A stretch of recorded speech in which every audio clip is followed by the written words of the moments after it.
kayak gini ya, jangan nanti di tengah pelajaran kalian loyo atau ngantuk gitu ya. Iya, Bu. Oke, sini ketua kelasnya siapa? Saya, Bu. Oke, boleh langsung siapkan ya. Oh iya, Bu.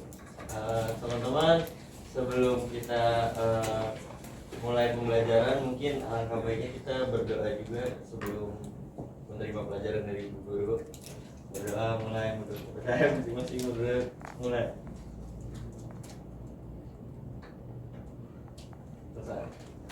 Baik, terima kasih. Apakah hari ini hadir semua? Semua ya? Hadir, Bu. Alhamdulillah ya, hadir semua. Oke, pada hari ini kita akan mempelajari berbagai jenis permasalahan sosial yang ada di ranah publik. Nah, tapi sebelumnya di minggu sebelumnya itu kalian kan udah belajar tentang definisi permasalahan sosial ya. Kira-kira ada yang masih ingat gak apa itu permasalahan sosial? Ibu saya, Ibu. Oke, Dina, silakan. Jadi kan kemarin Ibu udah ngejelasin permasalahan sosial itu adalah kondisi atau situasi dalam masyarakat yang dianggap menyimpang dari norma atau nilai yang dinilai secara umum sehingga menimbulkan konflik antar individu atau kelompok dalam masyarakat.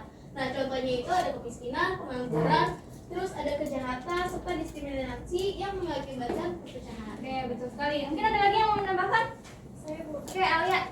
Jadi yang sebagai definisi itu permasalahan sosial itu merujuk pada isu-isu sosial yang berkaitan bersama ada interaksi sosial itu kayak ada individunya, sosial sama masyarakat luas. Jadi permasalahan sosial itu sangat kompleks, jadi membutuhkan pendekatan yang holistik untuk pemecahannya. Oke, baik.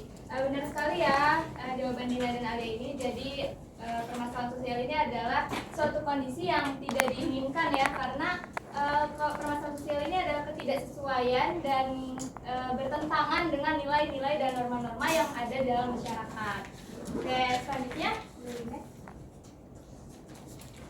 Oke, di sini jenis permasalahan sosial yang pertama itu ada kemiskinan. Nah, kemiskinan itu diartikan sebagai keadaan seseorang yang tidak sanggup memelihara dirinya sendiri dalam taraf kehidupan kelompok dan tidak mampu memanfaatkan tenaga mental dan fisiknya dalam kelompok. Nah, secara sosiologis, kemiskinan ini berasal dari adanya lembaga ekonomi yang tidak berjalan dengan baik. Misalnya itu kayak di bidang produksi, konsumsi barang dan jasa, dan distribusi ya. Oke, boleh gini. Nah, di sini ada macam-macam bentuk kemiskinan. Yang pertama ada kemiskinan absolut, yaitu tidak mampu memenuhi kebutuhan minimum hidupnya untuk memelihara fisiknya agar dapat bekerja penuh dan efisien. Kayak misalnya, dia itu kurang dapat memenuhi kebutuhan dari mulai sandang, pangan, dan papan. Yang kedua ini ada kemiskinan relatif, yaitu berada dalam keadaan kurang mampu dibandingkan dengan standar sosial dan ekonomi dalam lingkungan masyarakatnya. Yang ketiga ada kemiskinan kultural, yaitu penduduk miskin yang itu tuh berasal dari kultur atau budaya masyarakat yang berjalan dari turun-temurun ya. Yang ketiga ini kemiskinan struktural.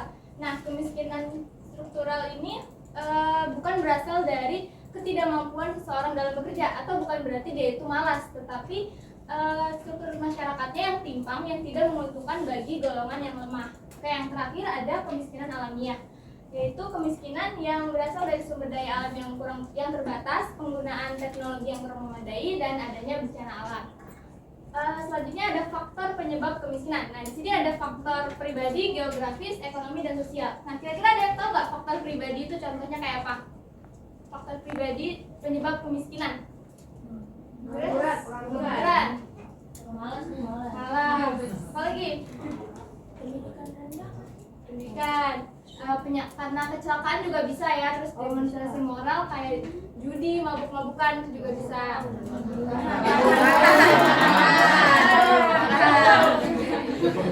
Ginola. Semoga nggak ada yang kayak gitu ya di sini. Oke, selanjutnya ada faktor geografis. Ada yang tahu faktor geografis tuh apa? Tinggal. Cuaca, iklim kurang bagus itu juga bisa. Faktor ekonomi. Pengangguran, ya, degresi ekonomi. Terus faktor sosial, ada yang tahu? Lingkungan hidup, pendidikan yang kurang memadai, itu bisa juga. Oke, selanjutnya jenis selanjutnya ini ada kriminalitas. Nah, kriminalitas merupakan segala bentuk perbuatan atau tindakan yang dilakukan oleh seorang atau beberapa orang sekaligus yang mana perbuatan tersebut melanggar hukum pidana. Nah, sebelumnya saya mau bertanya dulu nih, kriminalitas dan penyimpangan sosial itu satu bentuk yang sama atau berbeda? Beda. Siapa yang pilih sama? Siapa yang pilih beda? Siapa yang bingung? Oke, semuanya bingung. Oke, jadi kriminalitas dan penyimpangan sosial ini adalah saling terkait, tapi mereka itu berbeda ya. Penyimpangan sosial ini adalah kegagalan seseorang dalam menerapkan nilai-nilai dan norma yang ada di masyarakat. Sedangkan kalau kriminalitas ini adalah bentuk dari bentuk dari penyimpangan sosial yang khususnya itu perilaku yang melanggar hukum pidana. Kalau misalnya penyimpangan sosial kan dia belum tentu melanggar hukum pidana ya. Kayak misalnya ngomong kasar, emang ada hukum pidananya? Nggak ada kan? Ya, jadi itu bukan termasuk kriminalitas. Oke, di sini ada jenis kriminalitas. Yang pertama ini ada white collar crime, yaitu kejahatan kerah putih, yang mana kejahatan tersebut dilakukan oleh orang yang terpandang atau berstatus tinggi dalam hal pekerjaannya. Ada yang bisa menyebutkan contohnya? Korupsi. Ada lagi? Jadi satu curang. Oke. Yang berikutnya ini ada crime without victim, yaitu kejahatan tanpa korban. Kejahatan yang tidak menimbulkan penderita pada korban secara langsung akibat tindak pidana yang dilakukan. Nah, ada yang bisa menyebutkan contoh-contohnya yang tidak menimbulkan korban? Jadi, narkoba. Sambung ayam.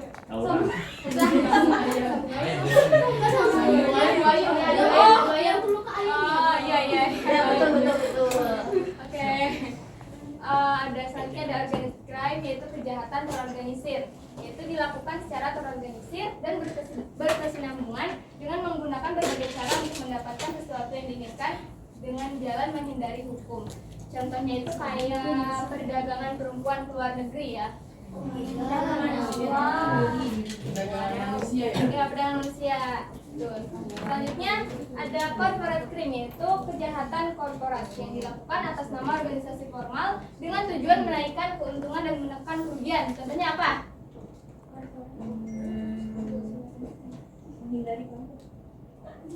Memanipulasi laporan keuangan perusahaan ya, misalnya kayak gitu.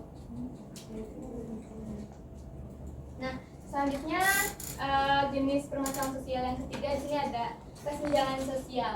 Nah, kesenjangan sosial diartikan sebagai ketimpangan atau ketidaksamaan akses untuk mendapatkan atau memanfaatkan sumber daya yang tersedia. Nah, Bapak Sarul Sumarjan ini berpendapat bahwa faktor penyebab kesenjangan sosial ini ada dua, yaitu faktor internal dan faktor eksternal. Nah, faktor internal ini berasal dari dalam diri kita, misalnya itu kayak pendidikan yang kurang memadai, terus kesehatannya kurang itu, terus kemalasan dalam bekerja juga bisa. Selanjutnya faktor eksternal itu berasal dari luar, misalnya kayak kurangnya kebijakan yang membatasi dan memperkecil akses dalam memanfaatkan kesempatan atau pelayanan yang ada. Next. Oke, selanjutnya ada upaya dalam mengatasi kesenjangan sosial. Nah, di sini ada yang mau coba baca nggak? Upaya-upaya yang ada masyarakat. Siapa yang mau baca masyarakat? Saya, Bu. Boleh, Fatimah? Langsung saya baca aja ya, Bu. Iya. Oke, di situ kan ada masyarakat. Yang pertama adalah hidup sederhana sesuai dengan kebutuhan. Lalu yang kedua ada peduli dengan nasib warga masyarakat yang kurang mampu dengan menciptakan pekerjaan bagi mereka. Lalu yang ketiga ada meningkatkan pendidikan untuk menguasai ilmu pengetahuan dan teknologi yang dapat digunakan dalam menyelesaikan masalah yang kita hadapi. Lalu yang terakhir ada menghargai kreativitas dari hasil karya orang lain sehingga timbul kerjasama yang saling menguntungkan. Oke, yang pemerintah di sini ada yang membaca pemerintah? Upaya pemerintah ada yang membaca nggak? Yang mau baca Boleh, Naya. kalau pemerintah itu memberikan subsidi terhadap pemenuhan kebutuhan yang esensial bagi masyarakat yang kurang mampu, lalu menggalakkan program usaha mikro kecil menengah atau UMKM melalui model bergulir tanpa agunan. Lalu ada pelatihan kewirausahaan untuk menimbulkan jiwa entrepreneurship di kalangan masyarakat. Ya, jadi pemerintah ini memberikan akses kepada masyarakat ya untuk mengatasi kesenjangan sosial yang ada pada masyarakat saat ini. Nah, yang terakhir ini ada jenis permasalahan sosial yang terakhir ini ada ketidakadilan. Nah, pada umumnya ketidakadilan ini menyangkut masalah pembagian suatu terhadap hak seseorang atau kelompok yang dilakukan secara tidak proporsional. Nah, bentuk-bentuk ketidakadilan itu ada stereotip, yaitu pemberian sifat tertentu secara subjektif terhadap seseorang berdasarkan kategori kelompoknya. Yang kedua, ada marginalisasi, yaitu proses pemutusan hubungan kelompok-kelompok tertentu dengan lembaga sosial utama seperti struktur ekonomi, pendidikan, dan lembaga sosial ekonomi lainnya. Yang ketiga ini ada subordinasi atau penomorduaan, adalah pembeda perlakuan terhadap identitas sosial tertentu, yang dimana pada umumnya yang menjadi kelompok subordinasi ini adalah kelompok minoritas. Lalu yang terakhir ada dominasi atau suatu kondisi yang dialami oleh orang-orang atau kelompok untuk sejauh mana bahwa mereka itu bergantung pada hubungan sosial, di mana beberapa orang atau kelompok lain memegang kekuasaan sewenang-wenang atas mereka. Nah, misalnya itu kayak kapitalisme dan feodalisme. Oke, mungkin sampai sini pembelajaran kita. Sebelumnya, apa ada yang ingin bertanya? Ada yang masih kurang paham tentang materi hari ini? Sudah paham semua ya? Oh iya, nanya, boleh. Kan di situ kan tadi ada tidak adilan ya, ada bentuk-bentuknya. Iya. Nah, ada satu namanya marginalisasi. Nah, itu kan proses pemutusan hubungan kelompok-kelompok dengan lembaga sosial. Itu contohnya kayak apa sih? Nah, contohnya itu kayak misalnya kelompok-kelompok, maaf ya, kayak orang miskin itu, yang dia itu kurang akses ke pendidikan dan kesehatan yang berkualitas. Jadi dia itu sulit untuk mendapatkan akses tersebut. Tuh, ya kan? Oke. Ada lagi yang ingin bertanya? Iya, Bu. Oke, Ayu boleh. Tadi kan kemiskinan struktural itu menjadi itu secara turun-temurun. Apa kemiskinan struktural itu bisa berubah biar masyarakatnya tuh nggak jadi miskin lagi, Bu? Oke, ya tadi kan kemiskinan kultural itu berasal dari kultur dan budaya yang terjadi secara turun-temurun ya, sehingga masyarakat itu menjadi miskin. Jadi sebenarnya penduduk yang ada itu bisa menjadi maju kalau misalnya di lingkungan tersebut ada pendidikan yang lebih memadai, terus teknologinya juga memadai, terus adanya program tadi ada kewirausahaan juga kan, kewirausahaan, terus lapangan pekerjaannya juga disediakan gitu. Itu bisa menjadi nanti penduduk yang ada di sana tuh bisa mengalami kemajuan. Bisa dimengerti? Oke. Ada lagi? Oke, sepertinya sudah pada paham ya ini. Kok ini muka-mukanya kayak udah ngantuk banget gitu. Oh, nyatet. Bagus. Saya nyatet.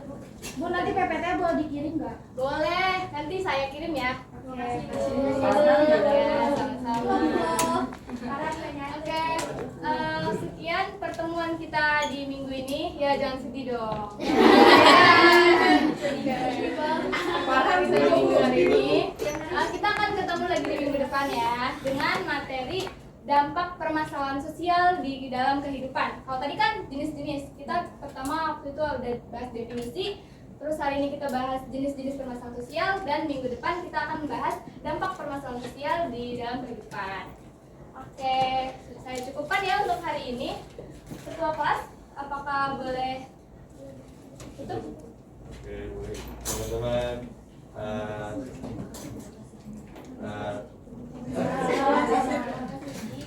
kita ucapkan terima kasih buat Ibu Sipa yang telah memberikan pendalaman materi hari ini. Terima kasih.